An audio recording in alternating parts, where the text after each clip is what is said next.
ko alam saan ang laman nito. Ang liliit ba naman eh? Alam, kinuha ko lang sa ano eh, dagat eh. Last month pa pa ito. Last year pa yata. Hindi ko na-enjoy yung pagkain kasi nagmamadali. Hindi na.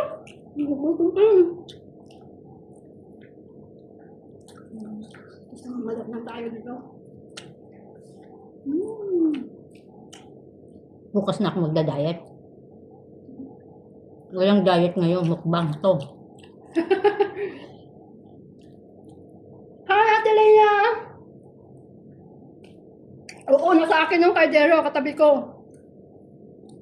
Kakain kami kasi nga maglilinis kami ngayon dito.